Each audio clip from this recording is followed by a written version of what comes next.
আপনার একটা গুরুত্বপূর্ণ পরীক্ষা রয়েছে, আপনি টেবিলে বসে পড়তেছেন এবং আপনার ফোনটা পাশেই রাখা আছে। হঠাৎ আপনার ফোনে একটা নোটিফিকেশন আসলো এবং আপনি ফোনটা হাতে নিলেন। 5 মিনিট ফোনটা চালানোর পরে দেখতেছেন 1 ঘন্টা পার হয়ে গেছে বা 30 মিনিট পার হয়ে গেছে। আপনার সামনে পরীক্ষা, আপনার পড়া উচিত। আপনি জানেন যে আপনার ফোনটা হাতে নিলে আপনার সময় নষ্ট হয়ে যাবে, তারপরে আপনি ফোনটা হাতে নিয়ে সময়টা নষ্ট করে ফেললেন। এই জিনিসটা আমরা বারবার কেন ভুল করি বা এই ভুলটা কেন আমাদের সাথে বারবার হয়ে থাকে?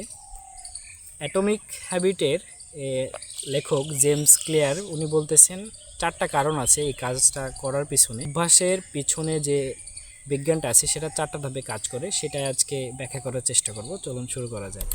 প্রথমেই নাম্বার 1 যে জিনিসটা আছে সেটা হচ্ছে কিউ বা সংকেত। বাংলাতে যেটাকে বলি সংকেত বা সূত্র বা ইঙ্গিত, যেটাই বলেন না কেন।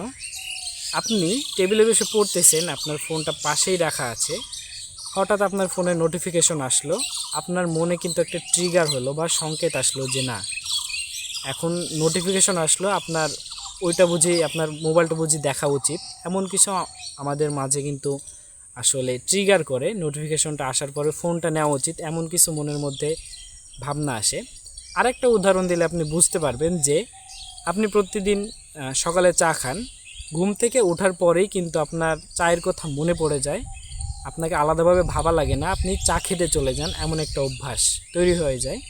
আসলে অভ্যাস তৈরি করার প্রথম যে শর্ত সেটা হচ্ছে সংকেত বা ইঙ্গিত, যেটাকে বলি কাজ করার যে আর আসলে যে আমাদের সংকেতটা দেয়, যে আপনি সকাল হয়ে গেছে, আপনি এখন চা খেতে চান, যে সংকেতটা দেয় সেটাকে লেখক বলতেছেন কিউ, যেটা আসলে অভ্যাস তৈরি করার জন্য প্রথম শর্ত। দ্বিতীয় যে ধাপটা হয়েছে সেটা হচ্ছে ক্রেভিং। এখন এই ক্রেভিং জিনিসটা কি? সেটা হচ্ছে কোনো কিছু করার তীব্র ইচ্ছা বা কোনো কিছু করতে এটা মোটিভেট করে আপনাকে। সেটা কি? আপনি আপনার ফোনে নোটিফিকেশন আসলো, এখন আপনার মনে কিন্তু কৌতূহল জাগবে যে কে মেসেজ দিয়েছে, ইম্পর্টেন্ট কোনো জিনিস কিনা, প্রয়োজনে কোনো SMS হয়তো বা দিয়েছে যেটা আপনার কাজে লাগবে। তখন কিন্তু আপনার মনে কৌতূহল জাগে যে হচ্ছে আমার কাজটা কিন্তু করা উচিত, এখন মোবাইলটা নিয়ে SMSটা দেখা উচিত। এটা হচ্ছে ক্রেভিং বা তীব্র যে ইচ্ছা আমাদের মনে থাকে। আর একটা উদাহরণ দিলে বুঝতে পারবেন যে সব ক্রেভিং কিন্তু আবার কাজ করে না, ইচ্ছা কিন্তু কাজ করে না। তো এটা বলা যায় যে আপনার মনে করেন আপনি সিগারেট খান না, আপনি হচ্ছে আপনার সামনে যদি দেখতে সিগারেট থাকে আপনি কিন্তু ট্রিগার হবেন না বা আপনার ইচ্ছা জাগবে না, কিন্তু যে সিগারেট খায় সে কিন্তু ট্রিগার হবে আপনার যিনি সিগারেট খাওয়ার প্রতি। এটাকে আপনার বলতেছে যে ক্রেভিং, আসলে কোনো কিছুর প্রতি ইচ্ছা জাগা বা তীব্র ইচ্ছা বা মোটিভেট হওয়া।